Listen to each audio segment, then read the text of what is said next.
à toutes et à tous et bienvenue dans votre magazine quotidien Smart Éducation. Un magazine, vous le savez, dédié à la formation, aux nouveaux métiers, aux nouvelles pédagogies. Le rendez-vous qui donne un futur à la jeune génération. Parce que les collégiens sont les professionnels de demain, financer leur orientation. Upica Job est à l'initiative d'un format plutôt inédit, les passeports orientation. Il donne la possibilité aux entreprises de financer un programme d'accompagnement et d'aide à l'orientation pour des collégiens et des lycéens. Un service qui devient donc gratuit pour les familles qui en ont besoin. Nous revenons sur ce projet aujourd'hui avec la cofondatrice et CEO d'Upica Job, Laurie Monet. Elle est notre invitée. Bonjour. Bonjour. Bienvenue dans Smart Éducation, merci beaucoup de nous accompagner. Ma première question est assez simple. Pourquoi cette question de l'orientation scolaire est-elle aussi essentielle et pourtant tellement difficile pour les jeunes aujourd'hui ? Alors, pourquoi elle est essentielle ? On voit bien avec tout ce qui se passe aujourd'hui autour de Parcoursup, les jeunes ont des choix déterminants à faire. Que ce soit en terminale ou même avant, pour ceux qui choisissent des voies professionnelles, donc dès le collège. Et on met une pression sur les jeunes et sur les familles entières, en fait, pour faire ces choix. Voilà. Les réformes du bac, dernièrement, ont finalement demandé de faire des choix encore plus tôt avec les spécialités. Donc voilà pourquoi la question est importante. Après, quand on regarde les chiffres, quand nous, on a commencé à travailler il y a 2 ans sur cette question, on est tombé sur des chiffres qu'on a trouvés effarants.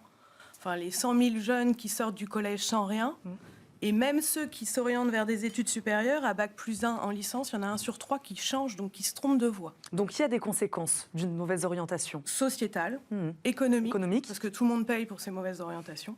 Voilà. Et pour les familles, ça fait peser une anxiété que nous, on veut soulager en tout cas. Vous le disiez, les collégiens, c'est vrai qu'on parle beaucoup de l'orientation des lycéens. Pourtant, la classe de 3e, elle aussi, est une année charnière. Comment vous l'expliquez et pourquoi vous avez justement décidé de vous intéresser à ces deux populations ? Alors, je dirais même dès la 4e, en fait. Même avant. En fait, l'idée, c'est que l'orientation, c'est un processus long. Donc il faut arrêter de penser qu'on peut faire un choix en terminale si on ne s'est pas posé la question avant. Et pour les voies professionnelles qui démarrent après la 3e, il faut s'être posé la question bien en amont. Nous, nos parcours, c'est des parcours longs. L'orientation, ça se mûrit. Donc pour mûrir un projet et notamment découvrir des métiers avant de faire un choix de formation, il faut s'y prendre bien plus tôt. Donc pour un choix de voie professionnelle qu'on fait en fin de 3e, il faut commencer bien avant, 6e, 5e, 4e et 3e. Anticiper l'orientation. Anticiper l'orientation. Ça commence par de la découverte des métiers, des forums des métiers, découverte des métiers. Après, nous, notre parcours individuel d'orientation, il va s'adresser à des 4e, 3e qui ont besoin de faire un choix de voie professionnelle à l'issue du collège. Mais vous trouvez que l'éducation nationale aujourd'hui n'accompagne pas suffisamment ces jeunes ? C'est ce que vous disiez à la découverte des métiers. L'éducation nationale, elle accompagne les jeunes via une matière orientation qui se développe. Le président de la République partage ce constat qu'il faut faire l'orientation plus tôt et en faire plus. Par contre, ça reste une orientation collective. Donc c'est des cours collectifs qui peuvent permettre la découverte des métiers, par contre qui ne sont pas personnalisés. Nous, on pense que l'orientation, c'est un problème individuel, d'ailleurs, qui se retrouve dans les familles, en fait. Donc, pour faire, finalement, ce chemin de construire son orientation, il faut que ce soit fait individuellement, et c'est pour ça que nous, on les accompagne individuellement. Finalement, on complète ce que propose l'éducation nationale en personnalisant la découverte des métiers, en personnalisant l'accompagnement. On a compris l'ambition, le pourquoi d'Upica Job, la genèse du projet. Moi, j'aimerais comprendre le pourquoi de ce modèle économique aussi dont je parlais en préambule de cette émission. C'est 2 questions un peu différentes. On a compris pourquoi la question de l'orientation était importante. C'est important de l'anticiper, c'est important d'accompagner individuellement les jeunes, c'est ce que vous disiez. Moi, ma question derrière ça, c'est est-ce que selon vous, l'orientation est propice peut-être aux inégalités entre ceux qui auraient les besoins, qui auraient les moyens, justement, de bien s'orienter et les autres qui ne l'auraient pas ? En fait, quand on a commencé à construire ce projet, on n'a pas voulu être un énième cabinet d'aide à l'orientation. Une aide à l'orientation dans le privé, ça coûte entre 500 et 2000 euros. Voilà, donc ce n'est pas accessible à tous. Et au-delà de ne pas être accessible à tous, en plus, c'est un choix qui est fait trop tard. Même les familles aisées font le choix en se disant « bon, il va bien trouver ce qu'il veut faire ». Et en terminale, c'est trop tard, on va l'inscrire. Donc dans tous les cas, personne s'y retrouve dans le modèle actuel. Donc nous, notre idée, c'était de dire pour faire ça plus tôt et pour proposer le service à tout le monde, voilà, on veut que ce soit accessible à tous et donc que ce soit gratuit pour les familles. Et dès l'instant où notre modèle part du « on veut que ce soit gratuit pour les familles », on va chercher des partenaires pour offrir ce service gratuitement aux familles. Qui sont ces partenaires justement ? Quel est le profil des entreprises qui sont prêtes à financer ces passeports orientation ? Alors, on rencontre aujourd'hui, le projet assez récent, mais on voit qu'il y a vraiment un engouement des partenaires privés, des entreprises. de tout secteur. On a des partenaires de secteurs techniques qui peinent à recruter. On a des partenaires de secteurs plus larges, enfin de petites à moyennes à grosses entreprises. En fait, pourquoi le message, il nous permet de toucher tout type de partenaires, c'est parce que tout le monde comprend l'enjeu sociétal, déjà, et que... C'est facile à expliquer. Oui, on y est vite sensible à cette question. On ne vient pas vendre, en fait, c'est facile, on vient porter une cause. Mais au-delà de la cause, en fait, nos partenaires s'y retrouvent. C'est là où, en fait, le modèle est vertueux et fonctionne. C'est que nous, on leur offre de la visibilité auprès des jeunes. Et une visibilité concrète. Les jeunes qu'on accompagne, dans 2 ans, ils seront en stage dans ces entreprises, ils seront en alternance. Voilà. Donc nous, on leur donne la visibilité sur leur métier, leurs entreprises. On push vers les jeunes qu'on accompagne ou qu'on a accompagnés leur offre de stage, d'alternance. Voilà.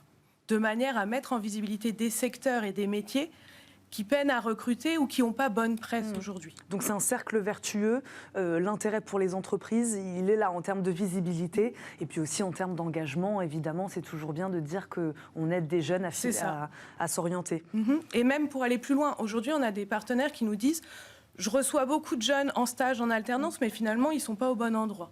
Ils viennent là un peu par hasard, ou ils viennent en stage parce qu'ils nous connaissent par relation ou autre, mais finalement, ils ne s'intéressent pas à nos métiers. » Nous, on va leur envoyer des jeunes et en rendez-vous, puisque nos parcours incluent des rencontres de professionnels. Donc, ils vont avoir en contact avec des jeunes qui déjà sont intéressés par leur métier. Et ils vont avoir des jeunes qui vont postuler en stage ou en alternance parce qu'ils sont intéressés aussi par ces domaines et parce qu'ils ont déjà fait ce premier parcours chez nous de découverte de leurs envies, de finalement trouver des métiers qui correspondent à leurs envies, leur profil, avant de se diriger vers cette entreprise. Parce que comment ça marche exactement? Est-ce que ces entreprises, justement, elles ont connaissance des profils des jeunes dont elles aident? Ça ne marche pas comme ça. Non, ça ne marche pas comme ça. Nous, c'est en échange de la visibilité, nous, on accompagne les jeunes. Mais sans leur dire, tu vas diriger vers telle entreprise. On n'est pas un cabinet de recrutement. En fait, c'est que la somme de nos partenaires nous permet d'accompagner aujourd'hui une centaine de jeunes. On espère cette année 1000. Notre ambition, c'est 20 000 dans 3-4 ans. D'accord. Ces 20 000 jeunes, certains seront intéressés par certains domaines, d'autres domaines. Donc le jeune rentre en parcours chez nous. Il fait son parcours qui commence par je qualifie tes envies, j'identifie un profil, je vois quels sont les secteurs, les domaines qui t'intéressent. L'idée était de faire émerger des métiers, des familles de métiers. Et il va dire à l'issue... Combien de temps elle dure cette phase? 4-5 mois. Idéalement, en fait, c'est un temps long parce qu'il faut que le jeune il mûrisse cette phase-là. À l'issue de cette phase-là, on va l'aider à choisir, mais en général, le choix, c'est lui qui l'a. Mais avec toutes les familles de métiers qu'on lui a présentées, il va nous dire « je suis intéressé par les métiers des ressources humaines », par exemple. Là, on va lui dire « on va te faire rencontrer sur la plateforme un chargé de ressources humaines qui sera un professionnel d'une entreprise partenaire ».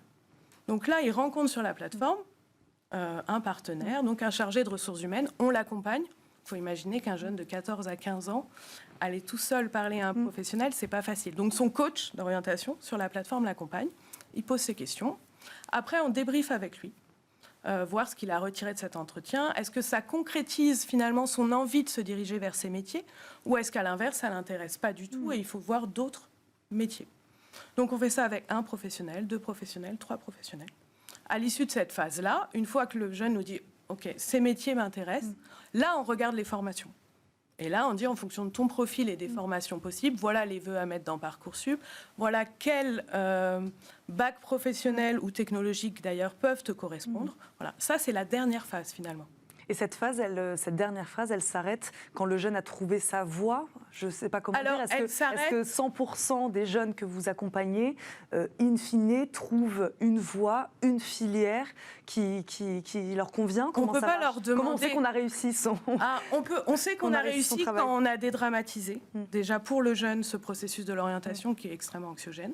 Donc quand on sent qu'il est mieux dans ses baskets, qu'il a fait ses choix dans Parcoursup, par exemple, on en fait en ce moment, mais que voilà, il est plus apaisé qu'il ne l'était au début du parcours. Il n'a pas forcément choisi une voie, c'est pas forcément finalement l'objectif, parce que dans Parcoursup, il ne sait pas ce qu'il aura à la fin. Par contre, il a mis des voies qui lui correspondent. Et derrière, d'ailleurs, on le revoit quand il aura les choix à faire, qu'il puisse finalement en choisir une. Par contre, la voie en question, c'est une voie qui pourra lui correspondre et dans laquelle il pourra s'épanouir. Après, on est très clair avec eux. Aujourd'hui, ils se dirigent vers une voie. Ils ne feront pas ce métier-là toute la vie. C'est pas aujourd'hui, on change de métier, on change de voie. Ce qui est important, c'est qu'il aille dans une voie en sachant pourquoi. Et qu'il l'ait fait par choix et non en subissant finalement les choix qu'auraient pu faire ses parents à sa place ou le choix de son professeur principal qui dit t'es fort dans cette matière, va dans cette voie. Là, c'est lui qui fait le choix, de façon réfléchie. Voilà. Et c'est là qu'on a gagné. Je crois que votre solution s'appuie beaucoup sur la technologie. Vous parliez tout à l'heure de ces discussions que le jeune peut avoir avec son coach en orientation de manière assez régulière. Vous vous appuyez sur la technologie pour ce faire? Alors, effectivement, une fois qu'on a commencé à réfléchir à notre accompagnement, on s'est dit qu'il nous fallait deux choses pour que ça marche. Il nous fallait bien sûr de l'humain, mais il nous faut aussi de la technologie, des outils, pas à destination du jeune, parce que les tests d'orientation, il y en a partout. Nous, on ne croit pas en ces tests. Il nous faut de la technologie d'aide pour le coach. Des outils qui permettent au coach, finalement, de savoir comment accompagner, quel test, effectivement, faire passer, mais qu'est-ce qu'il doit retirer de ces tests. Et finalement, tous les outils technologiques qu'on développe aujourd'hui dans Upika Job et dans notre labo de recherche sont destinés à améliorer l'accompagnement que peut faire le coach. Voilà. Donc la technologie plutôt au service du coach que de l'élève finalement. Ma dernière question, moi j'aimerais revenir sur cet intérêt aujourd'hui pour les entreprises de financer ces passeports orientation. Déjà, selon vous, pourquoi le monde de l'entreprise est-il si peu présent aujourd'hui dans les collèges, dans les lycées? Est-ce que vous militez pour ça, justement, une présence qui soit davantage présent? Aujourd'hui, ce monde professionnel, ce monde de l'entreprise, c'est eux aussi qui vont finalement aider, participer à la bonne orientation de ces jeunes. Alors, c'est clair que c'est les professionnels qui doivent être les ambassadeurs de leur métier. C'est eux qui doivent faire rêver les jeunes sur un métier. Donc ça, c'est indéniable. Je pense que c'est porté par les politiques aujourd'hui et par beaucoup de gens. Par contre, c'est pas facile parce qu'on est vraiment sur deux mondes différents. Le monde de l'enseignement, des professeurs, et le monde de l'entreprise sont deux mondes assez différents. Il y a des connexions, mais qui restent rares et qui restent fait au cours d'événements, un forum orientation, une demi-journée, comme dans le collège de mon fils. Ou voilà. Nous, on veut créer vraiment ce pont, finalement. Enfin, on a à la fois... Vous êtes la passerelle entre ces deux mondes. On veut être une des passerelles. On n'a pas l'ambition d'être la seule, on veut être une des passerelles. Parce que plus il y aura de passerelles, finalement, plus cet échange se fera naturellement. Voilà. Aujourd'hui, il y a de plus en plus de passerelles dans les études supérieures. Nous, on pense qu'il faut que ces passerelles aient lieu beaucoup plus tôt.